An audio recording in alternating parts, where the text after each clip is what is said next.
Seja muito bem-vindo, seja muito bem-vinda ao Caoscast, o podcast que valoriza as conquistas, mas também os sufocos necessários para alcançar o tão sonhado sucesso.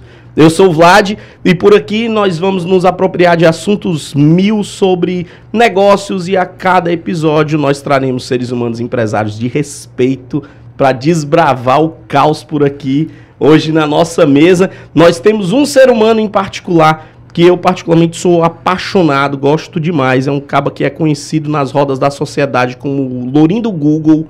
Ele que é desportista de videogame, praticante de acrobacias de talheres. Ele não pode ver um prato de comida que ele já abre o sorrisão e é fácil o sorriso dele. Ele tem dias que tá ligado no 220, mas tem outros que ele tá ligado no 380. Ele que é tipo o Uber pai, fica pra tudo que é canto, levando o menino pra um lado e pro outro. Toda hora ele tá fazendo isso. Felipe Caesar, meu irmão, seja muito bem-vindo. Manda um cheiro aí pros nossos causadores por aqui. Fala, meu amigo Vlad, fala todo mundo, pessoal. Prazer estar aqui com vocês, né? Bater esse papo. Feliz aqui estar com o Vladson, com o Anderson também, que já vai ser apresentado. Já fiz já deu spoiler. Deu um spoiler aqui, né, pessoal. Mas obrigado aí pelo convite. Vamos lá trocar algumas ideias aqui, bater um papo super tranquilo, super aberto, sem formalidade, né? Como é o estilo do Vladson. É isso aí. Estamos aqui à vontade. Nosso estilo Caoscast por aqui. Obrigado pela apresentação aí do Anderson também, porque ele é um ser humano que eu particularmente tenho o privilégio de conhecer de perto, um estudioso de direito que não se contentou com as leis estabelecidas e se tacou a realizar aquela afirmação, né? Não sabendo que era impossível, foi lá e fez, montou uma das startups mais badaladas aqui do nosso estado, do Ceará. Ele que é pai do Walt Disney, um shih tzu todo cheio de direito, mais bonequeiro do que gente. Seja muito bem-vindo, meu amigo. Mó honra estar com você aqui. Anderson, que é um trilheiro em formação, faz tempo que está se formando nesse negócio de trilha. Seja bem-vindo, viu, meu irmão? Fala, Vladson. Muito obrigado pelo convite. Estou muito feliz aqui de estar com vocês. E com o Felipe também, que a gente tem um carinho muito grande. E a única coisa é que eu fiquei preocupado agora, porque o Walt Disney é maltês. É um maltês! Não é um shih tzu! Se tu falou que é um shih tzu, é porque provavelmente ele estava muito sujo. Ele tava com um lacinho de shih tzu na cabeça, cara. Pensei que era um shih tzu. Qual a diferença do maltês e do shih tzu? É que o maltês é todo branco, pô. Ah, é que o bicho... Eu pensei que era um shih tzu branco. Ah, é? Pô, está aí, não sabia não, velho. Eu tinha certeza que o bicho era um shih tzu diferenciado. Todos os shih tzus que eu tinha visto tinham uma pataquinha de alguma coisa. Eu digo, macho, o Walt Disney é diferenciado. O bicho é albino. Eu pensei que o bicho era um shih tzu albino. Bom, é um maltês, foi mal. Eu nunca mais digo. Foi mal, Walt Disney, que pode ser que ele reclame mais tarde, ele né? Vai estar escutando mais tarde. Quando ouvir o podcast, ele certamente vai reclamar. Mas, meninos, obrigado pelo convite aí ser aceito de vocês, né? A gente sabe que a agenda de vocês é cada dia mais concorrida, né? A turma não perde tempo para ocupar vocês, para fazer outras coisas. A gente sabe que juntar dois caras que tem esse nível de dinâmica na atividade hoje de vocês, né? Dois startupeiros dos melhores que nós temos por aqui. Obrigado mesmo por disponibilizar esse tempo aqui para nós. Mas eu fiz uma apresentação com base histórica de amizade, né? Por conhecer vocês há tanto tempo. Mas deixa eu pedir aqui para vocês falarem um pouquinho sobre quem é o Anderson, com direito a um overview assim da sua trajetória antes. Fala para nós como foi que esse estudante de direito lá atrás se envolveu com o que você se envolveu hoje e o que é que você faz hoje? Cara, eu acho que contar história pra mim é uma coisa que eu gosto muito. Né? Gosta pouco. Eu sou um contador de histórias. Sim, e todo mundo que me conhece sabe, mas eu acho que quando a gente vai contar a nossa própria história, é sempre engraçado, né? Porque passa aquele filme na cabeça. Então, eu acho que quando eu começo a contar a minha história, eu brinco assim, vou contar a minha história rápida. Eu começo contando a história da minha mãe, que nasceu em 1964, né? Dona Rosa. Eu acho que não tem como não começar não contando por ela. Eu sou filho de uma professora. Minha mãe, ela foi a primeira filha de uma família de 15 irmãos a conseguir fazer uma jornada de educação formal, ter um diploma de curso superior, e pelo exemplo dela, meu pai também fez uma jornada de educação formal e também foi o primeiro filho ali de uma família menos numerosa, ali de 6 pessoas, 6 filhos, né, a também ter esse diploma. E eu acho que, querendo ou não, da onde a gente veio e a vivência dos nossos pais, né? Eu sei que você é um cara que, pô, aprendeu muito e puxou muito do seu pai, né? Como a gente fala aqui, o humor, a questão do cômico, né? Que eu vejo muito em você. Toda vez que eu vejo seus stories lá com seu pai, rapaz, agora eu sei de onde é que veio esse DNA, né? Essa herança genética, né? E eu acho que meu velho foi o cara que me ensinou a trabalhar, velho. Ele é o cara que... Ele é brincalhão, tirador de onda e tal, não sei o quê, mas é o cara da guerra, assim, o cara do todo dia.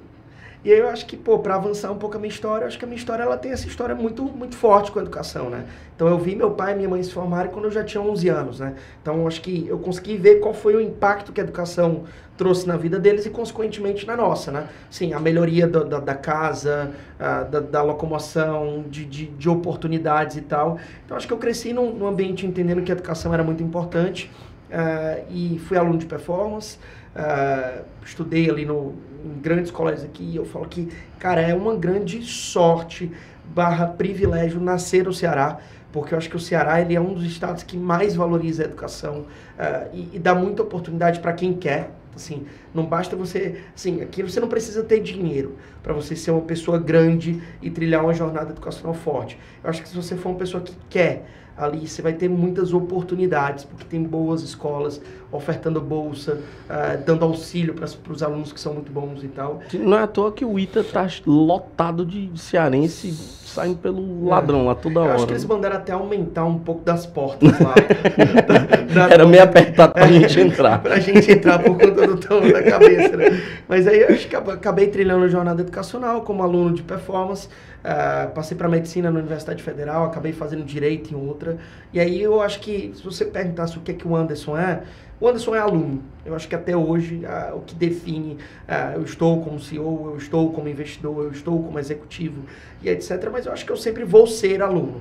Acho que assim, acho que isso é uma das coisas que me define muito, né? Então acho que tive uma jornada educacional muito forte, gravada aí por conta dessa história familiar, né? Com a educação, e desde cedo gostei também de teclas, de telas, e a Ana, que é minha namorada, ela fala que eu sou um viciado em telas. Então assim, ela falou, amor, um dia desse eu falei pra você não pegar a tela, quando eu vi você tava olhando a tela do controle do ar-condicionado. Então eu gosto realmente mesmo muito de telas, e eu acho que desde 12, 13 anos acabei que eu juntei essa história do aluno que era de performance ali de 7 da manhã às 8 da noite, com um cara que ligava o computador das 8 da noite até 1 hora da manhã, até meia-noite, e me vi designer, me vi programador front-end ali desde 13 anos e fiz grandes coisas ali, assim, pra mim, né, que era uma criança de 13, 14 anos, acho que eu consegui construir bastante coisa legal até os 19, que foi quando eu tive essa decisão. E aí, agora? Eu vou continuar como designer, programador, que era o que eu fazia, que era o que eu ganhava dinheiro, e o que mais eu vou fazer, né? Assim, eu ia ser médico, eu ia ser advogado, e eu acho que tomei uma decisão correta de ter feito direito ali, que me ajudou muito na minha jornada empreendedora, e eu acho que ao longo desses anos fui entendendo que a vida não era só sobre dinheiro, sobre bens materiais, e com 24 anos eu tive a crise dos 30, né? Nos 24. Deu uma antecipada. Acho que talvez que eu já fazia tanto tempo que eu trabalhava, né? Eu comecei a trabalhar com 13 anos, que com 24 já estava naquela coisa de, cara, e aí, o que é que eu quero fazer na minha vida? E foi quando surgiu a oportunidade de empreender em educação, que aí fechava o loop, né? Assim, cara, eu acho que a educação tinha me jogado até ali. E empreender com a educação fazia eu fechar o loop do que eu queria fazer da vida ou não. Então, acho que esse é o Anderson um pouco ali do que eu gastei 80%, 90% da minha vida foi fazendo isso. Os outros 10% eu sou aprendiz de sanfoneiro, eu sou aprendiz de trilheiro, como o Vlad falou, vai fazer alguns anos que eu estou tentando aprender. Até agora acho que deu certo, já, né? Assim, até atolou pouco. Atolou pouco. Meu senso de orientação melhorou. Já melhorou muito. Melhorou também. Não se perde tanto. E sou pai do Valdisley, né? Pai conselheiro dele, para quem não conhece aí, o Vladson fez a brincadeira, mas é o Francisco Valdisley Musk. Francisco Valdinei que é o meu cachorro, que é um maltês, também conhecido como Valdinho The Dog Investor. Ele é um cachorro investidor, então ele tem Instagram, ele tem seguidores, ele faz análise aí de investimento. Ultimamente tá com um temperamento meio difícil, o mercado mudou. O mercado é mudado, ele não tá muito satisfeito não, tá mostrando os dentes. Ele não tá muito satisfeito não, mas cara, acho que todo empreendedor aí, né, acho que tem esse desafio, essa vontade de vencer, às vezes acaba tendo que dar muito gás, mas a gente também é ser humano, né? Assim, acima de tudo, né? Sobretudo somos seres humanos e temos que encontrar ali as nossas válvulas de escape pro equilíbrio, né? Então acho que vir na música, aí na sanfona, na criação do Walt Disney, numa série de outras coisas, oportunidades aí de me redescobrir, né? Sim. Eu acho que isso veio até de uma coisa engraçada, até para liberar aqui pro Felipe e tal, que foi uma vez eu fazer uma terapia, depois de 28 anos empreendendo, levando porrada, segurando as coisas. Cara, eu acho que eu tenho que ir pra terapia e tal, pra poder falar um pouco do que tá preso aqui. E aí a terapeuta olhou pra mim, eu já tinha uns 28 anos, tava morando em São Paulo nessa época. Qual que é o seu hobby?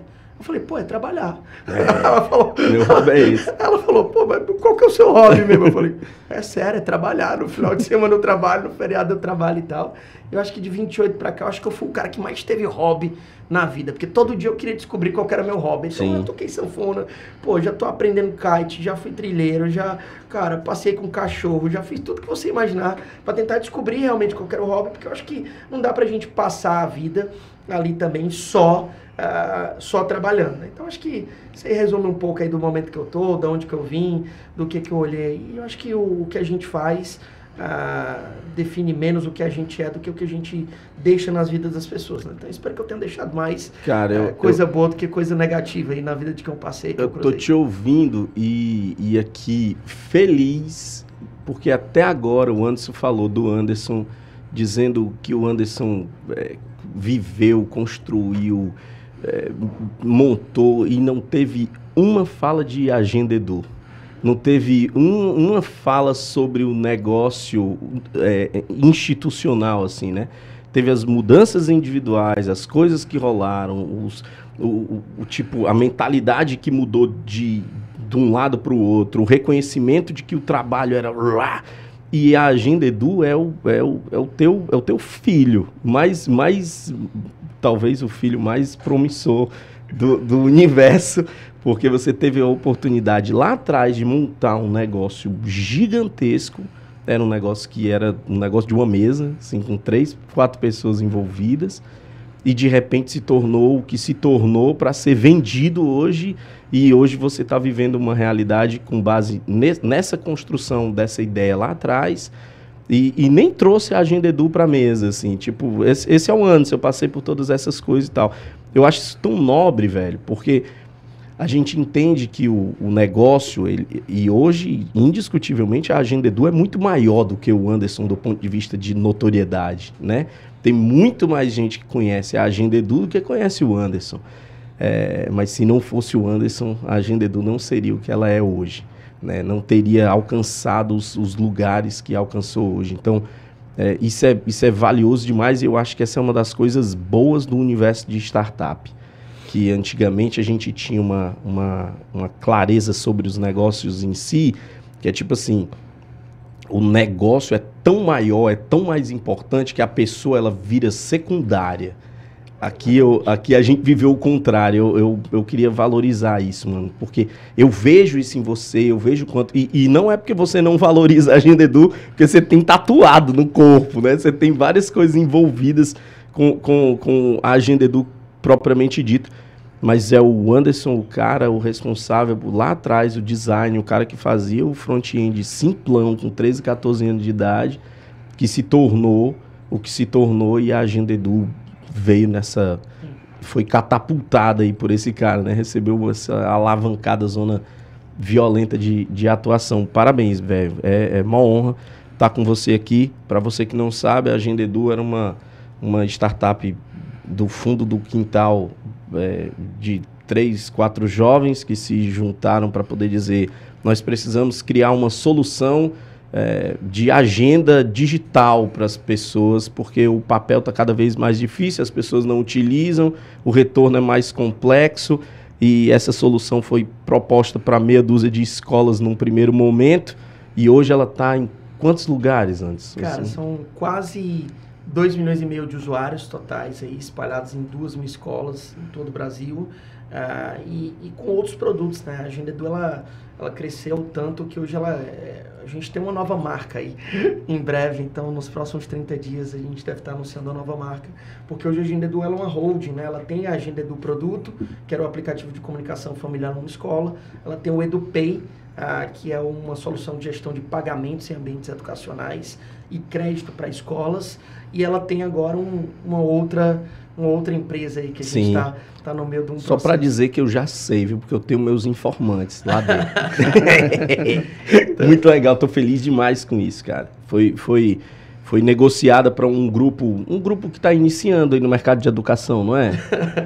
A gente em 2020 foi adquirido pela Eleva Educação, que é o maior grupo de educação básica do Brasil, né? Com 125 mil alunos, quase 190 escolas. Ele é dono da escola, né? Então a escola do grupo é o segundo maior grupo de educação do mundo, né? Só tem um grupo maior, que é um grupo da Arábia Saudita, chamado Janza Schools, ali. Então acho que, foi legal a jornada até aqui. E a gente, como não consegue ficar parado, né? A gente recomprou um pedacinho dela agora de novo, porque a gente tava sentindo saudade de estar ali na coisa da Agenda Edu, e eu voltei agora para tocar a Agenda Edu, né? Fui executivo do grupo durante 1 ano e meio, agora estou de volta à Agenda Edu desde junho. Que delícia, muito bom. Felipe, cara, eu imagino o quanto que vários filmes passaram enquanto a gente tava nesse papo aqui.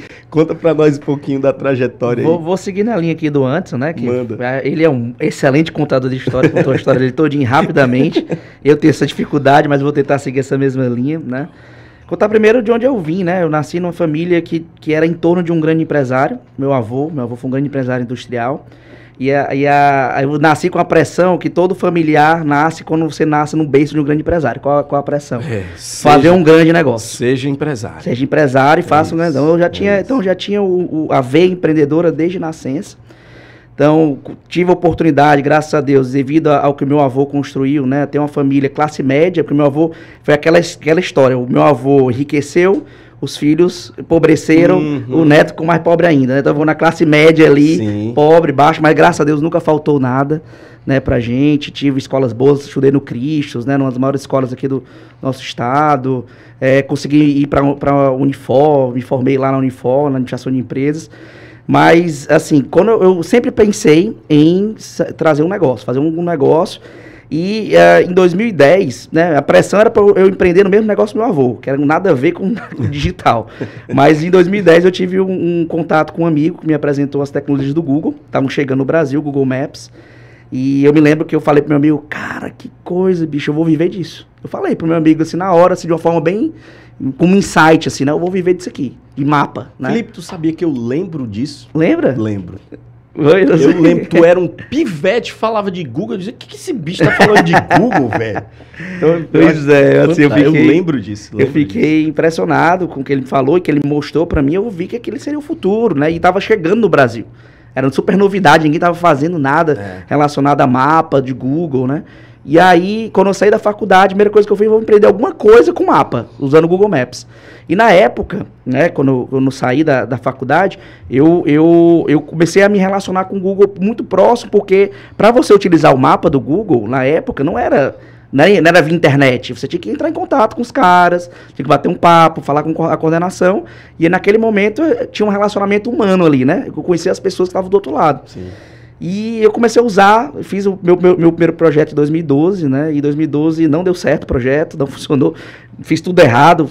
A gente sai com a percepção, quando sai da administração de empresa, sai com a percepção que a gente sabe abrir uma empresa, tá? O grande problema é esse. Aí quando você começa de quando vai para a realidade, você sabe fazer o básico de abrir uma empresa, que é fazer um plano de negócio e ter um entendimento, mas você não sabe o que vai vir no dia a dia. Então, passei 2 anos empreendendo nesse negócio, para descobrir que o meu cliente não queria pagar por ele, né? Depois de 2 anos investindo, empreendendo, ele foi lá e mostrou para mim que não queria pagar por isso. Então, eu tive que voltar atrás, só que eu tive durante o meu percurso, eu tive vários fracassos, que eu chamo de fracassos bem-sucedidos, né? Que é os fracassos que me ensinavam alguma coisa e eu trazia para outro negócio. Em 2014, por eu ter aberto um bom relacionamento com o Google, eles me chamaram para um programa, que o programa era colocar as empresas no mapa, fazer o Street View para dentro das empresas. Era uma coisa super nova, exclusiva, eles estavam trazendo para o Brasil em 2014 e me convidaram para ser um dos pilares aqui no Nordeste. Na hora que o Google me chamou e ninguém estava me pagando do outro lado, eu falei, bora. na hora, né? Larguei tudo, larguei o projeto. Nesse percurso, né, nesse período aí de baixa do outro negócio, eu conheci o Rodrigo, que é o meu sócio. Eu ia perguntar, foi nessa hora que o Rodrigo chegou? Foi nessa hora que o Rodrigo chegou. Vinha de uma jornada de tecnologia. Vinha de vários negócios. A gente se encontrou, né? Porque eu vinha investindo, pagando vários desenvolvedores para fazer o meu projeto anterior e ninguém entregava. E aí eu já na última, assim, sem dinheiro, sem nada, eu falei, cara, eu preciso de alguém que resolva, senão eu vou pro brejo, acabar com tudo. Aí foi que me fizeram conhecer o Rodrigo lá, me apresentaram o Rodrigo. O Rodrigo estava com uma agência de desenvolvimento, né, na época, e ele entregou o meu projeto. Por isso que a gente é pessoa até hoje. Sim. Ele entregou, ele tem duas coisas que foram primordiais para a gente dar certo. Ele entregou o projeto e eu paguei ele.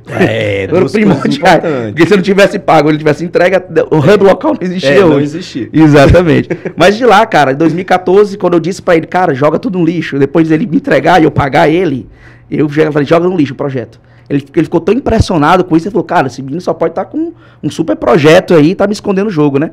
Quando eu disse pra ele o que era, ele falou, cara, Felipe, muito legal, bicho. Contato direto com o pessoal do Google, um programa novo, um novo produto, bora fazer juntos. Ele quis entrar no projeto 2014, 2015. Cara, de 2014 até 2018, a gente vem empreendendo nesse projeto, né? Por isso...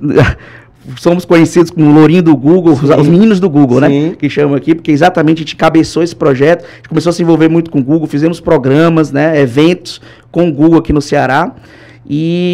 Mas o projeto não funcionava, cara, não dava certo, era muito consultoria, muito braçal. E aí foi meu outro grande aprendizado também, quando eu fui começar a pensar em fundar a Hub Local. Precisava de um negócio que escalasse, eu sempre sonhei. Desde o início, quando eu olhei para aquele projeto, eu falei, cara, eu quero impactar milhões de pessoas. Meu sonho grande lá em 2010, quando eu descobri, né, essas tecnologias, eu já botei isso na minha cabeça, eu queria algo escalável. E quando o negócio passou 4 anos, a gente tentando de todo jeito, vários modelos e não escalava, foi aí que a gente resolveu mudar, né, o nosso rumo. Mas, de forma resumida, geral, né, a minha história é bem menos cheio de pontos, né, como do antes, mas assim, a gente, cara, vivenciei muita vida empreendedora, de 2012 até agora, né, até esse momento. E eu tive o meu primeiro projeto que funcionou de fato, errei muito, né, nesse mercado de empreendedorismo, fiz muita besteira, tive bons acertos também em outros momentos, mas 2019 para agora, que foi quando a gente fundou a Hub Local de fato, fez a pivotagem, mudamos o paradigma do negócio, foi aí que o negócio aconteceu, né? E a gente está indo bem, e estamos aqui nesse momento aqui junto com vocês. Essa época de início da Hub Local, eu tenho clareza de como foi, porque eu vivi isso com vocês, né? Eu lembro do nosso primeiro evento falando sobre... E a Hub Local já existia, já tinha cliente, já tinha esse movimentão, assim. Porque ela nasceu nós chamamos de pivotagem, sim, né? Na hora que a gente já tinha alguns clientes na base, bem pouquinho na época, 60, 50 clientes, a gente fez a mudança do negócio. Uhum. Aí quando mudamos o negócio, já trouxemos o cliente junto. Sim. Ao invés de vender para fora, eu vendi para os meus clientes. Cheguei meus clientes falando, ó, tem uma ideia, tá aqui o projeto. Que por sinal foi uma estratégia maravilhosa, trouxe simplicidade para o negócio, porque as pessoas já compreendiam também o negócio, não era algo tão... Porque, querendo ou não, essa coisa da novidade, o mesmo impacto que ela causa de caramba, que massa, é o mesmo impacto que ela causa de calma, vamos devagar, que pode ser que não seja essas coisas todas, né? Sim. E a Hub Local viveu isso com muita força. Eu lembro do nosso evento lá no Sebrae, que a gente fez um evento lá que foi, nossa, foi maravilhoso, evento completamente diferente das propostas de eventos corporativos que a gente tinha. Que era o Google Business Group, né? Estava fazendo o GBG. Exatamente, o GBG que foi maravilhoso, eu apresentei na época, eu lembro, e fiz parte do projeto, né? Quem organizava o evento? E essa é uma curiosidade, é por isso que eu quero falar sobre o tamanho da Hub Local. Quem organizou o evento foi eu, tu e o Rodrigo. Nós três juntamos, organizamos o evento, contratamos uma meia dúzia de pessoas para poder fazer as outras áreas de cobertura do evento e tal. Só que esse ano eu apresentei outro evento da Hub Local. Sim. E me surpreendeu quando eu fui para a sala de reunião do evento. Cheguei lá, cara, tinha umas 12 pessoas na sala de reunião para organizar o evento.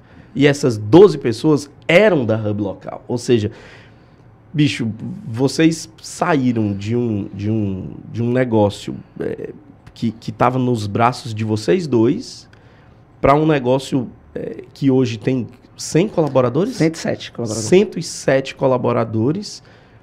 Em quanto tempo, Felipe? 2019 até agora. Pois é, 2 anos. 3 anos. 3 anos. Assim, muito rápido, é bonito ver isso. Na convenção, nossa, cara, era gostoso A gente demais. demorou muito também pra acertar, viu? Sim. Mas quando acertou, o negócio foi de uma vez. Deu uma guinada, Foi, né? foi. E aí eu queria fazer uma pergunta para vocês. São 2 empreendedores, 2 caras novos, começaram negócios a partir de uma ideia, de uma necessidade de mercado, mas eu queria perguntar para vocês sobre quais são as dificuldades, porque aqui em Fortaleza, o sistema de startup, ele está alcançando outro patamar, ele já foi melhor, ele já foi pior. Como é que vocês mapeiam isso hoje? Eu acho que a gente começou em 2014, né, a Agendedu. Então, eu costumo dizer que quando a gente começou era só mato. Sim, Com certeza. E era mesmo. Não tinha muita coisa disponível. Total. E acabei naquela hora falando muito assim sobre a trajetória mesmo como empreendedor, como pessoa, mas até para fazer um parêntese, né, a Agendedu surge em 2014 como uma agenda digital escolar. Em 2015 a gente foi apoiado pela Fundação Lehman, do Jorge Paulo Lehman, dentro de um programa chamado Started Lab. E desde o primeiro dia a gente já sabia que a empresa ela era nacional, porque o primeiro cliente da gente foi aqui, era uma escola no Vila União, o bairro, para quem conhece. Sim. O segundo foi uma escola em Campinas, a terceira foi uma escola em Belém, a quarta foi uma escola, sei lá, em São Paulo. Então, assim, a nossa base de clientes, à medida que a gente lançou o produto, ela já foi uma base nacional. Então, ele não foi aquele produto que você começa, expande localmente, depois cresce regional, depois é que vai Brasil, né? Então, acho que, como a gente pegou no andor, e eu sempre falo que, bons produtos são aqueles que resolvem grandes dores, aquela dor da comunicação, da gestão desse relacionamento família-escola estava tão latente que a gente já começou meio que resolvendo o problema nacional. E aí, depois de 2015, que a gente foi apoiado por esse programa da Fundação Lehman, a gente escalou ainda mais o produto, recebeu alguns investimentos de alguns fundos bem legais. Acho que um dos fundadores do Buscapé, né, que é o Rodrigo Borges, estava à frente da Domo Invest, que é um fundo de investimento super conhecido, investiu na gente, Bossa Nova Investimentos, o fundo do PR Media, que era o Media Network também. Então, assim, foi o case da Agendedu, até tem tudo a ver com a pergunta que você fez, ele é atípico, porque eu acho que a gente já nasceu nacional. Sim. A gente logo no primeiro ano de operação recebe apoio da maior instituição de apoio à educação no Brasil, ali uma das maiores, né, que era a Fundação Lehman, e a gente acaba recebendo investimento nos 2 anos subsequentes, ali, muito relevantes, né? Sim, então de 2014 que a gente nasce para 2017, que foi o primeiro investimento, a gente conseguiu fazer uma jornada bem legal que descolou a gente um pouco da trajetória. Desse ecossistema mesmo local, né? Por quê? Porque o ecossistema era muito embrionário ainda. Sim, em 14 embrionário eu acho que não é nem o termo. Nem tinha embrião. Você tinha um cara muito fora da curva, que eu acho que eu tenho que reconhecer muito e tirar o chapéu para ele, chamado Iguari. Que o Igor, o Milton, o Léo ali, eles fundaram uma aceleradora chamado Wave Accelerator, que naquela época era 85 Labs, né, em alusão ao DDD 085, que era o DDD ali de Fortaleza, né? E o ecossistema todo se resumia a isso, era 85 Labs, que já tinha nascido dentro de um coworking, que foi um dos primeiros coworkings aqui do Ceará, chamado Elephant Coworking. Cara, era aquilo, você tinha a Elephant como coworking e todo mundo que estava empreendendo startups, né, que esse termo nem era muito difundido, estava ali pela Elephant e adjacências, e você tinha aceleradora dentro da Elephant. Então a gente teve a sorte de também beber um pouquinho do ecossistema local, mas a gente já conseguiu beber do nacional muito rápido. Então isso acabou trazendo uma projeção e um fast track, né, uma aceleração ali para a Agendedu muito grande. Mas eu acho que assim, o desafio de nascer no Ceará, principalmente em 2014, era praticamente a inexistência de pessoas pautando isso. Então você ia ter esse cluster ali, esse polo, que era a Elephant mais 85 Labs, você tinha ali outras pessoas tentando fazer e tal, algum banco tentando fazer alguma iniciativa, algum cara que estava tentando, sei lá, algum agente de fomento, como o Sebrae, como o Senai, ali tentando fazer alguma coisa, mas eram iniciativas muito espaçadas e pouco coordenadas, né? Então acho que à medida que você vai ter nesses primeiros cases, você vai resolvendo, porque querendo ou não, a ambiência do startup, ela precisa de três pés, né? Ali, que é comunidades locais fortes, ali. Então, naquela época você não falava de Rapadura Valley, né, que a gente fala muito hoje e que tem uma certa crescimento. Segundo capacidade de atração de investidores e capital de risco, que na época também era muito escasso. Ali você não tinha investidor anjo, você não tinha... Na verdade, o cara nem sabia o que era ser investidor anjo. Ele botava 10 mil reais na tua startup e queria ter 90% do seu negócio. Né? Que é assim, contrário ao e tirar lucro dividendo logo na outra semana. Na outra semana. E eu acho que o terceiro era ter uma fonte forte de talento e conhecimento. Então, você precisava de pessoas fazendo a mesma coisa, que era a comunidade. Você precisava de dinheiro e capital para poder fazer o negócio. E você precisava de conhecimento de quem já tinha feito, que na época também não existia. Então, assim, você tinha poucos cases ali isolados de quem tinha tentado fazer ou tinha feito, mas tinha feito num volume que talvez não gera aquela vamos dizer assim, aquele foco, aquele holofote dentro daquele mercado ali, que era o mercado cearense. Então, mas por conta da própria natureza do teu negócio, você não viveu muito essa intempérie do ecossistema complicado que nós tínhamos aqui, ou talvez embrionário, como você trouxe, não é nem complicado. Na verdade, viveu muito, não era... mas eu acho que teve sorte de sair rápido. De sair rápido. Mas assim, a falta de acesso a capital, a falta de pessoas para bater um papo, cara, e aí, agora, eu vou captar um primeiro investimento. Você fala com quem? Era a mesma luta, Felipe? Total. Assim, a gente veio depois da Agenda Edu, né? Um pouco tempo depois. Eu quero dizer até para você que a Agenda Edu fez um bem danado pro nosso ecossistema, por ele ter sido um case, né? Eu acredito que uma grande dificuldade que ele deve ter vivido é qual case está no Ceará aqui. Não tem ninguém para se embasar, ele né? Ele se tornou isso, né? Ele se tornou, a Agenda Edu se tornou esse case, né? Que a gente pode olhar, pô, eles iam por esse caminho, vão por esse caminho também. Né? Então a gente fez muito isso, tá? Mas na época que a gente iniciou também, eu não sabia que nem que era startup para começar. Quando você vem no mercado tradicional, industrial... Nome, não, era empresa. Que é startup, era empresa, montar uma empresa, abrir a porta e pensar o pessoal... Abrir um negócio. Então, montar a firma. Eu comecei a me imergir nesse ecossistema em 2019, que já estava com a Agenda Edu lá, com um grande case, né, do ecossistema. Rapadura Valley já estava rodando legal, tinha ganhado até um prêmio de startup, de comunidade de revelação, né? A Agenda Edu tinha ganhado a startup do ano, né? Startup Case, do Startup Awards. E aí a gente começou a se embasar nisso, né? Começamos a entrar, saber o que era, como é que eu vou captar investimento. A primeira coisa que eu fiz foi, vou atrás de investidor, né? Porque eu vi que eu tinha um negócio digital que estava escalando, estava começando a gerar um bom resultado, a gente trazia clientes todo tempo, novo, para dentro da empresa. E a gente falou, cara, faz sentido eu ter alguém que bote dinheiro nesse negócio e faça ele explodir. Foi isso que nós pensamos na época. E aí, nossa primeira percepção, quando a gente entrou para dentro do mercado, foi, cara, eu vou falar com um empresário rico. Então, eu fui bater na porta dos empresários mais ricos aqui do Ceará, descobri que ninguém entendia porra nenhuma de startup. Nem sabia que eles queriam investir na gente e amanhã já tá tirando lucro de dinheiro. Não, vocês vão investir para tirar daqui a 5 anos, 10 anos. Aí o pessoal, não entendo isso. Não, prefiro o meu banco. Não, prefiro meu banco. Não, teve um que investiu em estacionamento ao invés de investir na hub local. Até hoje ele bate lá na hub local com esse tipo de Foi melhor na primeira, segunda semana. Agora o cara tá triste pra caramba. Felipe, cara, eu prefiro investir em cavalo. Já teve também. O cara tava conversando aqui recentemente com o empresário que tá investindo em boi aqui por aqui no Ceará. E um monte de startup bacana aqui para ser investida e ninguém investe aqui, né?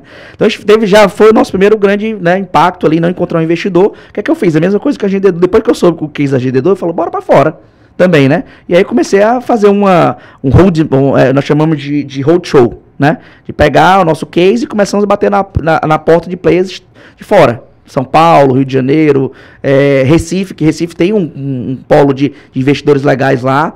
E deu certo em Recife. Recife deu, aí eles investiram na gente naquele momento, né? E aí a gente também pegou um pessoal de São Paulo. E dali por diante a gente começou a captar investimento fácil fora. Vocês acabaram meio que fugindo, não é fugindo, né? É ampliando talvez o ecossistema, que era muito, muito aqui.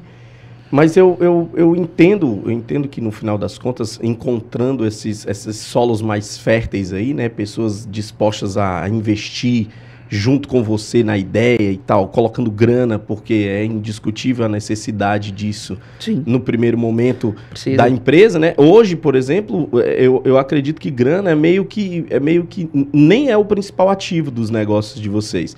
Eles acabam se tornando uma necessidade para poder Mas girar a máquina ainda no é, final né? das contas. Ainda é um grande ativo porque ele permite a gente ser ousado, né? Em relação a Pronto, investimentos. aí talvez tenha a ver com ampliação, né? Mas, por exemplo, a Isso. manutenção do negócio de vocês hoje, ela já é... Não. Ela tá garantida por conta A da... manutenção que tem que se fazer é o dia a dia da empresa, é compra e venda, é vender o teu produto e trazer o receita para dentro. E essa é uma das coisas que eu valorizo quando vocês falam sobre início e tudo mais e tal, é que lá no início nem isso tem. É tipo assim, mesmo tirando o dinheiro do almoço para poder fazer, pagar a galera para trabalhar, e hoje vocês têm na própria máquina a geração de renda suficiente para isso. Mas deixa eu cortar aqui só um pouquinho esse assunto, porque nesse podcast em particular a gente tem uma máxima de falar sobre o caos. Aqui a gente não quer ficar só falando de coisa maravilhosa, não.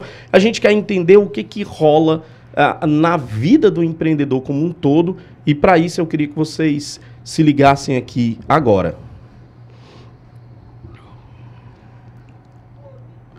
O que rolou na vida de vocês que por assim, uma peinha de nada, e esse é um termo muito cearense, se você não é do Ceará e está nos ouvindo agora, é tipo, por bem pouquinho, vocês não desistiram? Porque vocês falaram... Quando a gente conta a história de trás para frente, velho, a história pode ser contada do jeito que a gente quiser. Eu digo que eu tive dificuldades, mas eu me superei, eu não sei o quê. Via de regra, a gente não apresenta as noites que não foram dormidas porque estava chorando, encolhido, querendo morrer na cama. A gente não costuma evidenciar essas coisas, e eu acho ótimo, eu acho até que nem vale a pena evidenciar essas coisas, mas só quem viveu entende essa importância, talvez, desse negócio. O que aconteceu na vida de vocês que por nada, assim, por muito pouco vocês não decidiram investir em estacionamento no lugar da hub local, não decidiram enveredar no ramo de direito no lugar de montagem, Dedu? O que rolou? Eu acho que tem vários por um triz aí, né? Eu sempre falo pro meu time lá que uma vez a gente foi fazer um evento interno para a base lá dos nossos colaboradores, e uma pessoa perguntou, pô, você já teve alguma vez vontade de desistir? E aí essa pergunta foi endereçada para todos os executivos, né? Os fundadores e tal. E querendo ou não, a pessoa quando é muito apaixonada, ela tende a dizer que não, né? Nunca tive vontade de desistir. Nunca tive dúvida. Sempre tive certeza e tal.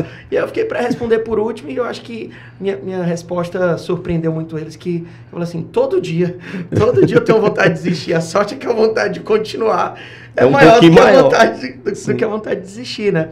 Mas o que eu vejo ali é o seguinte, eu acho que tem vários por um triz, mas se eu fosse botar um por um triz na minha vida, eu acho que essa decisão de estabilidade versus risco que eu tive que tomar, cara, tão jovem, né, 19 anos, você tomar uma decisão de, cara, e aí? Vou fazer medicina, que é, estabilidade, tá? Meu pai, eu me lembro que, passou quase 1 mês e meio lá, com a cara trancada, sem querer falar comigo. Disse, pai, não vai dar e tal. E eu acho que ali foi um por um triz da minha carreira, né? Se eu tivesse ido por esse caminho, certamente, hoje a gente não ia estar batendo esse papo. Sim. Que eu ia para um caminho de estabilidade versus risco, versus empreendedorismo e etc. E eu acho que na Agenda Edu, teve vários por um triz, várias vezes que a gente, enquanto organização, ficou para não existir no outro dia. Mas eu acho que teve um específico de 2015 para 2016, que a gente estava crescendo bem até o produto, o time e tal, só que a gente ficou sem caixa.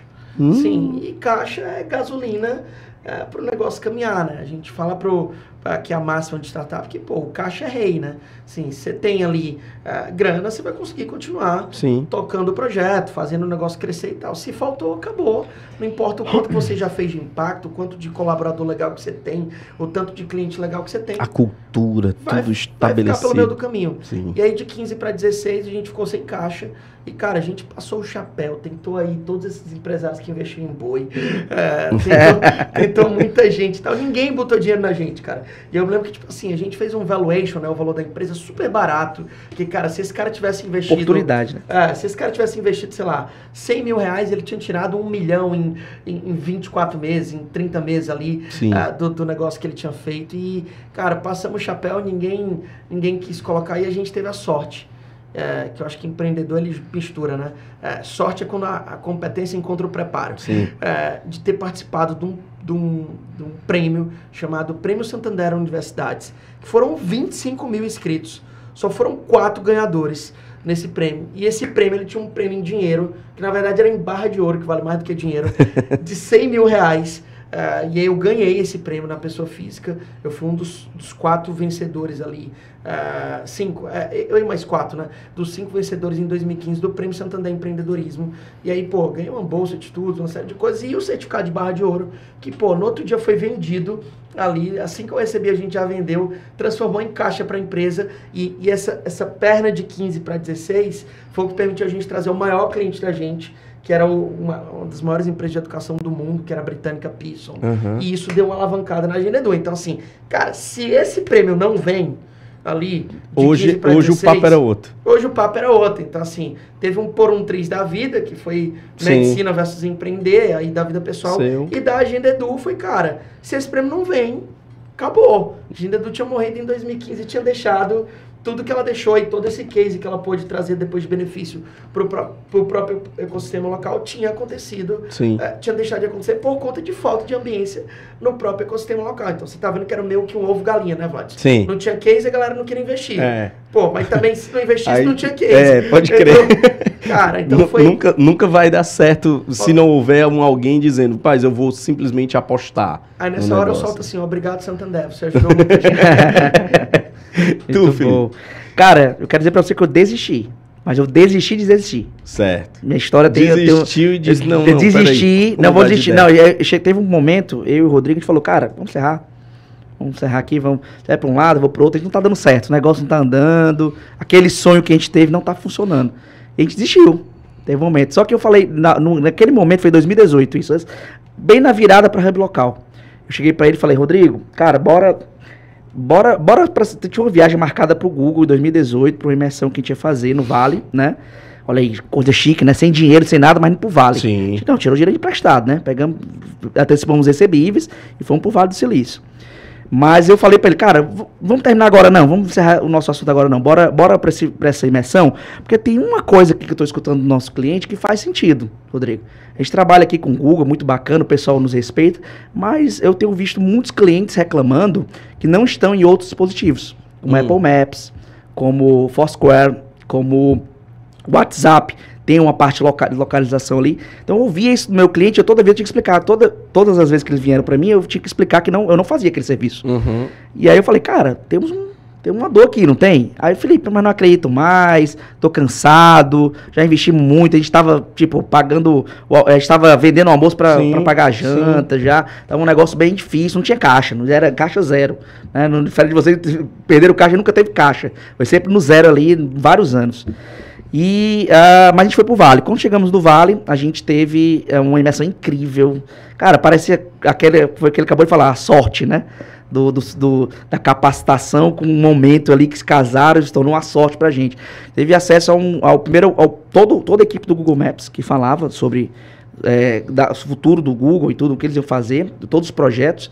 Teve acesso a um futurólogo, chamava Ray Kurzweil, que o cara, ele só diz tudo do futuro que ia acontecer. Ele tem um livro, inclusive, publicado em 1999. Só para contextualizar as pessoas que não são do ambiente de startup, um futurólogo, ele é tipo uma mãe de nada das startups? Ele fica prevendo o futuro por base de ciência, né? Ele vê o que está acontecendo agora. Então não é um achismo, não. É com base indicador. Indicador. Tá rolando isso e tal. O pessoal tá indo por esse caminho, então isso vai acontecer. Né? Ele faz esse tipo de... Então não é tipo uma mãe de nada, pessoal. Só para deixar claro aí.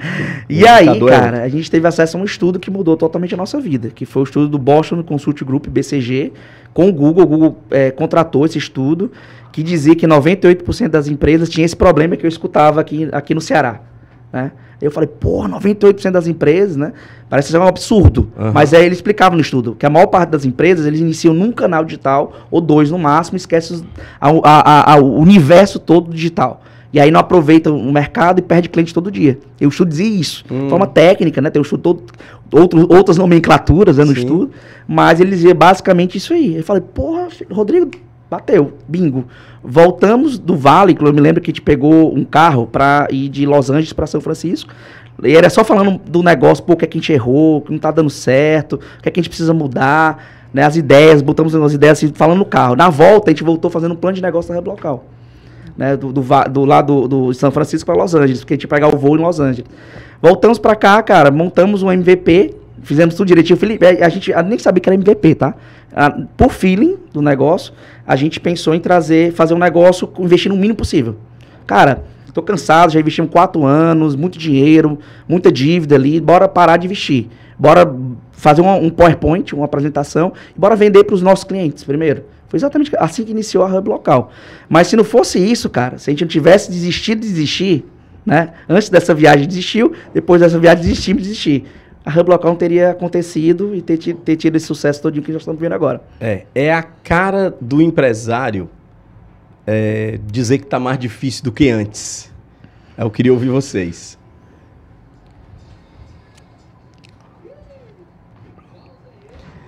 O que é que na visão de vocês está mais desgraçado do que antes? Assim, porque as pessoas usam como desculpa às vezes, né? Tipo, não, no meu tempo era muito mais difícil, que é para valorizar aquilo que estava fazendo. Vocês consideram que hoje está mais tenso quando vocês começaram? Porque os problemas eles só mudam e talvez muda a escala também, né? Antigamente o problema do antes era tipo cuidar do antes. Hoje o problema do antes é cuidar de uma comunidade gigantesca, enfim, né? Só muda a amplitude. Mas a pergunta é, na visão de vocês, o que é que vocês acham que está mais desgraçado do que antes? Eu acho que teve muita coisa que melhorou, né? Assim, a priori, até meio contraditório, né? Assim, acesso a capital, conteúdo, ter gente boa, acho que melhorou, Vladson, e acho que isso é muito bom, que ajuda, mas eu acho que hoje em dia tem uma coisa realmente que está muito pior do que o que você tinha antes, que cara, eu tenho sentido nos últimos anos um desengajamento da força de trabalho. Então, acho que antigamente as pessoas elas eram mais comprometidas. Elas tinham visão de longo prazo, de começo, meio e fim. Então, você contratava um colaborador, o Vladson, você dizia, Vladson, você topa entrar nesse sonho? Vamos fazer essa jornada, essa carreira, por exemplo, quando eu me lembro da época dos meus pais e etc, as pessoas passavam a vida toda numa empresa, né? 20 anos, 30 anos, as pessoas entendiam que tinha tempo para plantar e para colher. Agora tá tudo TikTok, então, assim, né? Hoje em dia, cara, 15 segundos. Essa geração atual e cada vez mais, à medida que você vai pegando mais pessoas novas para trabalhar ali, elas não entendem que existe o tempo do plantio e da colheita. E antes tem uma coisa que me intriga sobre esse assunto. É assim, as pessoas escutam isso, lá e vem aquele papo de velho, dizer que a geração atual tem isso. Eu considero que vocês, bicho, estão bem pertinho dessa geração atual. Sim. A idade de vocês não é a idade de distância gigantesca da turma que está vivendo esse movimento de velocidade que a internet está apresentando. Esse engajamento, ele é confuso. Essa coisa que muda, o sonho muda muito rápido. De manhã é uma coisa, de tarde já é outra. Isso tem implicação, olhando para vocês, né? Isso tem implicação no resultado do negócio de vocês? Total. Tem que treinar alguém? Qual é a implicação? Na verdade é o seguinte, bons negócios, né, como eu já tinha falado, você pega um problema real e você vai tentando quebrar ele e tentando resolver. Então, um problema você não resolve do dia para a noite. Sim. Um problema são uma sequência de ações que você vai fazer para você tentar resolver. Então, acho que quando você tem essas pessoas que desengajam muito fácil, então a todo momento você está tendo que recuperar aquela posição para que alguém sente ali, entenda todo o problema, volte a começar a construção. Então, acho que e realmente a gente não é tão velho, Vladson. Sim, eu tenho 31 anos, né? Sim. Eu acho que, teoricamente, antigamente eu era um bebê, né? Hoje em dia eu acho que o mundo muda tão rápido que, é um ano que parece uma década que parece um século e etc. E a gente tá dando passos mais rápidos. O que eu sinto aí, que é uma diferença tão pouco em anos, em dias que se passaram do meu nascimento para o nascimento dessa força de trabalho que está agora, mas eu acho que tem um ponto específico. Quando eu nasci, não existia o digital ainda. Eu sou de 1990. Outra influência, né? Então, assim, cara, eu vim ter internet quando eu já tinha 11, 12 anos. Essa geração que está agora entrando no mercado de trabalho, ela já nasceu com a internet. Então, ela já nasceu imersa, né? Então, a gente fala ali que a gente foi, assim, se adaptou ao digital. Essa é a primeira geração de nativos digitais que chega ao mercado de trabalho, que já nasceu no digital. Então, o tipo de conteúdo, a forma como ela consome e tal, muda muito rápido. Então, acho que essa mudança muito rápida na cabeça dela acaba criando problemas que você hoje tem que construir coisas mais rápidas e tem que também garantir que você tá tentando estimular elas de outra forma. Então, assim, é muito complexo, cara. Felipe, tu considera que tem alguma coisa que tá mais desgraçada hoje do que antes? Eu concordo muito com o Anderson em relação ao mercado de trabalho em si, né? A gente está sentindo isso muito na pele, até porque o nosso perfil de colaborador, ele é um perfil abaixo dos 30. Sim, tá? É a turma novona, né? Então é uma turma que muda muito o pensamento de um dia para o outro, uma hora quer uma coisa. Eu tive um caso de um colaborador que ele quis estar em 3 áreas ao mesmo tempo. Assim, uma hora ele queria ser vendedor, outra hora ele queria ser CS, outra hora ele queria fazer tecnologia, ele queria desenvolver. Então, 3 áreas assim, bem pertinho. E no final ele saiu porque a gente não deixou nenhuma dessas áreas ele ir pra ir. Pra nenhuma dessas 3 áreas. Porque ele tinha que aprender o quê? Que ele tinha que plantar para depois colher, né? Ele tinha que ter um período, primeiro mostrando o sucesso dele, o que ele era capaz na área que ele estava, para poder passar para outra área. Não pode ser assim, eu quero e vou, né? Não, a gente não fez isso aí. Mas um dos pontos que eu acho que na conjuntura atual, acho que tem que entender que o mercado são ciclos, né? Então a gente está vivendo um ciclo agora, principalmente depois de pandemia, guerra, né, varíola do macaco e vários problemas no mercado aí, que o dinheiro está mais escasso, né? O venture capital nesse momento não está tão positivo, mas tem dinheiro. Antigamente nem tinha isso, né? Então, assim, isso eu posso dizer para você que nesse momento está lembrando um pouco o passado. Esse ciclo atual está parecido com o que nós vivenciamos há um tempo atrás. Né? Então, mas no ponto de vista geral, Vlad, eu vejo assim, muito mais pontos positivos que negativos. Realmente a internet, a globalização, permitir que a gente consiga expandir isso de uma maneira mais rápida para todo o país, isso nos dá muito mais oportunidade de negócio. E aí eu vejo que, tirando essa parte de mercado de trabalho e o ciclo atual de venture capital, né, eu vejo o resto como positivo. Deixa eu fazer uma pergunta aqui que eu considero que ela ajuda a nortear nosso papo. O que lhe faria mudar de ramo? O que se acontecesse, tipo assim, meu irmão, isso aqui se acontecer, eu vou para outro canto, eu vou montar um estacionamento. O que seria a gota d'água para vocês? Cara, eu acho que essa vai ser a pergunta que eu vou conseguir responder de forma mais objetiva hoje aqui nesse podcast, que eu gosto de conversar, gosto de dar contexto, mas, cara, é perder um pouco da fé nas pessoas, né? Assim, pra mim... Você perder a fé. Sim, sim. Eu acho que aqui é falando como pessoa que está dentro de um negócio de pessoas, né? Então, no fundo, a Agenda Edu, o EduPay ou qualquer outra coisa, é um conjunto de pessoas que está fazendo. Então, a partir do momento que você perde a fé nas pessoas, assim, e pessoas várias, né? Pessoas... colaboradores, pessoas concorrentes, etc. Você não quer mais estar ali, entendeu? Porque você não é obrigado a estar ali. Você está ali porque você gosta, porque você tem um propósito, porque você acredita que você vai, no nosso caso, transformar a educação por meio de tecnologia. Quando a gente entende que, as pessoas desandaram, né? Então, assim, os colaboradores já não querem mais nada, os concorrentes já não sabem mais o que é um fair play, né? Essa coisa do jogo limpo e etc. E você olha que, aquela missão da educação, teoricamente, que é base, né?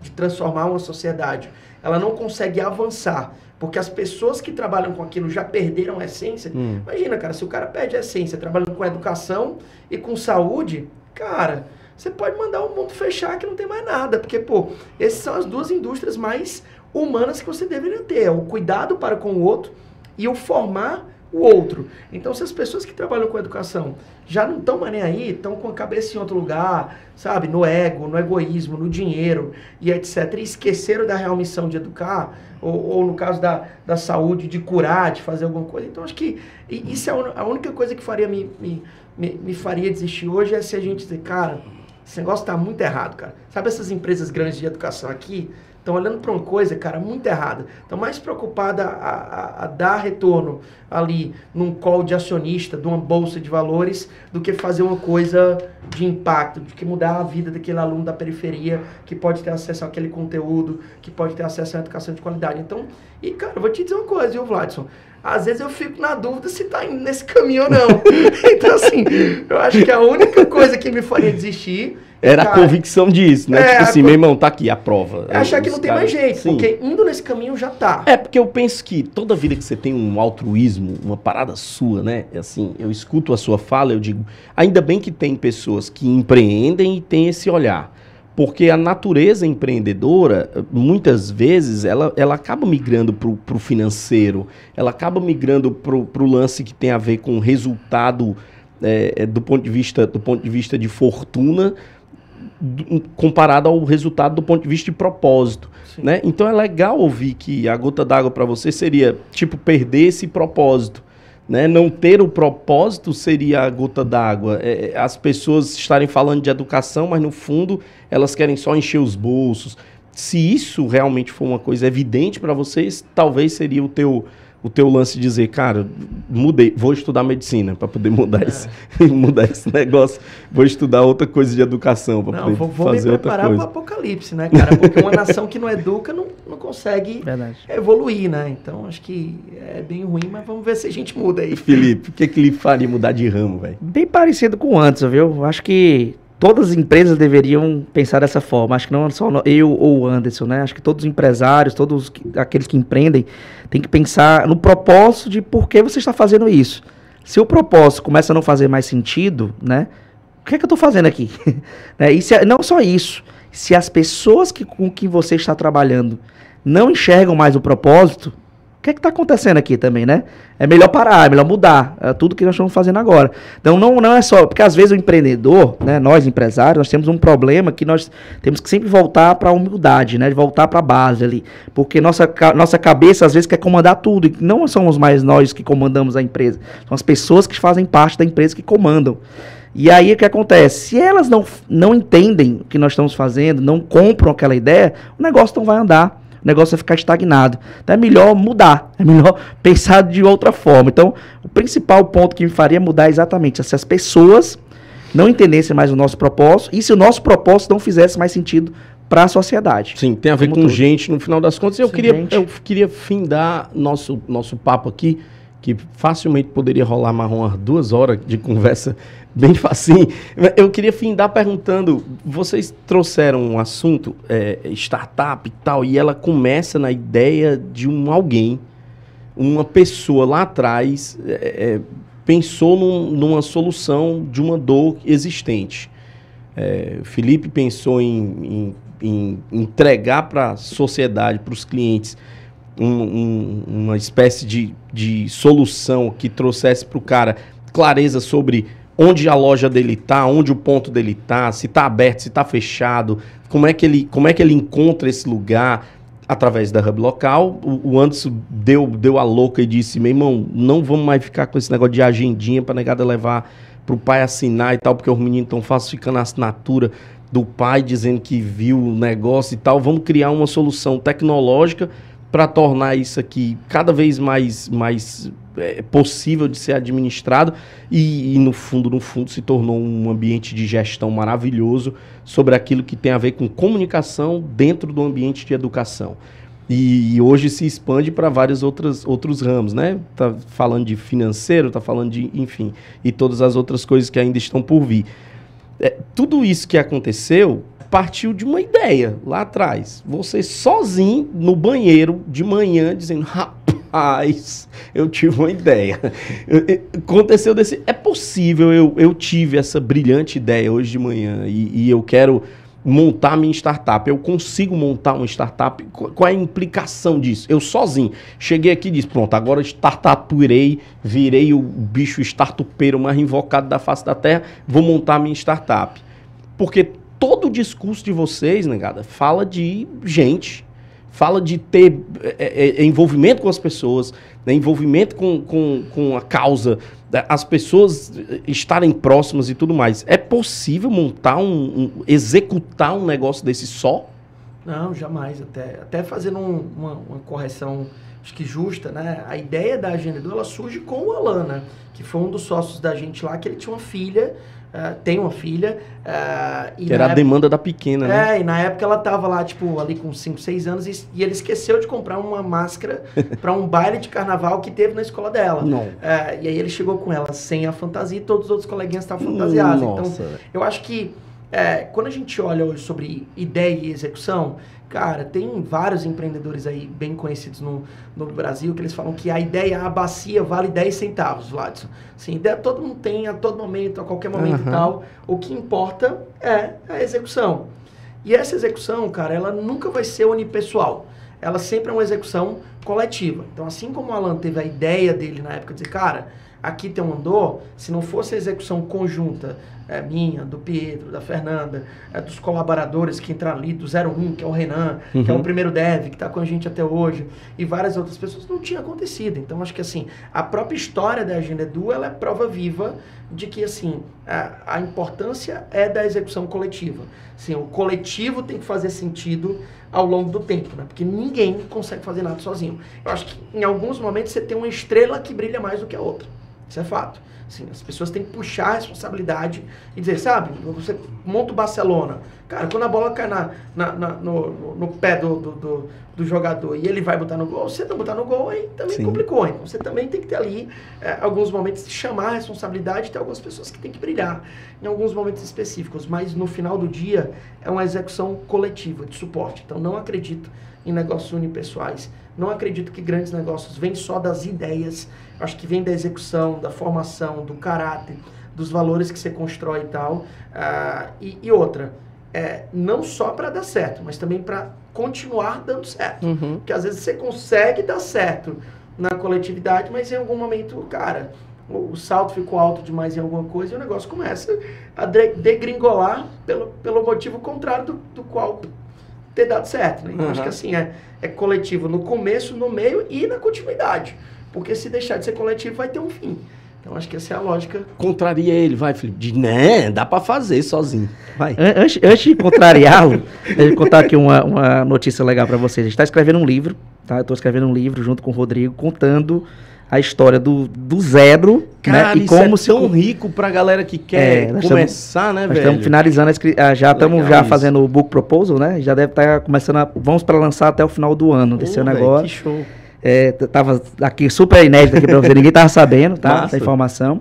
Mas, por que eu falo do livro, né? Porque o livro, ele conta muito, né? A gente tá querendo contar exatamente isso. No livro a gente fala muito de pessoas, né? Da necessidade de se construir coisas sozinhos. E um dos pontos, quando a gente inicia o livro lá, já dando aqui alguns spoilers para vocês, é exatamente falando da necessidade de se iniciar com a pessoa certa. Né? Eu acho que tudo inicia com pessoas, tá? Não adianta você vir com a sua cabeça, com a sua ideia e sozinho achar que vai dominar o mundo. Isso não vai acontecer, tá? Dificilmente, eu não lembro de casos de uma pessoa que nasceu com uma ideia e fez sozinho o negócio acontecer. Geralmente sempre conta histórias do tipo Steve Jobs e o Wozniak, né? Fulano de tal com o outro. Então sempre tem uma outra pessoa junto. Então começa ali. É impossível você começar sozinho. O Anderson trouxe o Alan. Isso, realidade. Exatamente. E aí, cara, depois que o negócio começa a dar certo, assim, no início ali, depende muito dessas pessoas que estão iniciando o negócio. Depende. Não dá para não depender. Mas quando a empresa começa a dar certo, funcionar e começa a vir novos colaboradores e chegar numa casa das centenas de colaboradores, como hoje é a Agenda Edu, como hoje é a Hub Local. Hoje em dia, cara, hoje a gente é levado pela onda. Então, basicamente, eu chego no escritório, eu brinco muito que eu tô me sentindo a Rainha Elizabeth, né? Que infelizmente morreu, faleceu há pouco tempo. Não era mais nem um bom caso, mas o Rei Charles, pronto, melhorou. Tô me sentindo que nem o Rei Charles. Chega lá, cara, beleza, bacana, toca na mão de todo mundo, como é que tá dando tudo certo, acabou. Eu não faço mais nada além disso dentro do escritório. Meu trabalho agora é mais fora. É estar aqui com vocês, batendo um papo, é estar levando a marca para fora, é falando com o investidor. Então, não depende mais de mim. A Hub Local hoje não depende mais só do Felipe. Então, cara, 100 pessoas, bicho. Se você não... Uma das coisas que a gente mais investe, que é mais caro lá na empresa, é pessoas. Investimento em pessoas. Por quê? A gente investe mais em pessoas que em tecnologia, mesmo sendo uma empresa de tecnologia. Porque a gente acredita que elas é que fazem acontecer. Não eu vi recentemente um cara que eu admiro muito, que é o Leandro Baran. Ele falou lá no podcast dele, dizendo o seguinte, que a empresa tem que entender que não é uma empresa que faz um produto para pessoas, é uma empresa de pessoas que faz o produto. Você tem uma empresa de pessoas, você não tem empresa de tecnologia. Então a Hub Local hoje é uma empresa de pessoas que fazem a tecnologia. E nós temos que pensar nisso, temos que investir em pessoas. Tudo se trata disso. Então, é exatamente o que nós fizemos. E no livro eu falo muito disso, né? Falo que no final de tudo, se você não conseguir inspirar essas pessoas cuidar muito bem delas, no final o teu negócio vai ter um momento que ele vai estagnar. As pessoas não vão mais acreditar e a coisa vai desandar. Então, acho que é por esse caminho aí que a gente tem que ir. Cara, Anderson, Felipe, muitíssimo obrigado pelo tempo de vocês aqui. A gente, como eu disse antes, né, a gente podia conversar aqui mais um tempão, que esse papo para findar tem Zé. E é porque a gente se policiou muito aqui, viu? Cortamos. tinha assunto aqui para conversar até de manhã. Eu não tenho nem dúvida, mas a gente queria agradecer vocês terem aceito o convite, como a gente conversou no começo, né? A gente sabe o quanto que a agenda de vocês ela é concorrida, né? Apesar do Felipe dizer, eu não tenho uma atividade operacional mais no escritório e tudo mais, mas não para no escritório, né? Não, todo tempo no meio do mundo, todo tempo correndo e tal. O Anderson é um cara que tem essa aceleração até no ritmo de fala, porque a vida é corrida, essa coisa toda. E o mais legal é ver que vocês construíram o que construíram e que continuam na busca da construção constante, né? E assim, estão aí a fim de fazer as coisas acontecerem, de ter tem uma frase da Madre Teresa de Calcutá que eu sou apaixonado, né? Alguém pergunta para ela sobre a caridade dela e tal, e ela usa uma analogia que é tipo assim, minha caridade é uma gota no oceano, né? E naturalmente a gente olha para isso e diz, é muito pouco, realmente, uma gota no oceano não significa nada.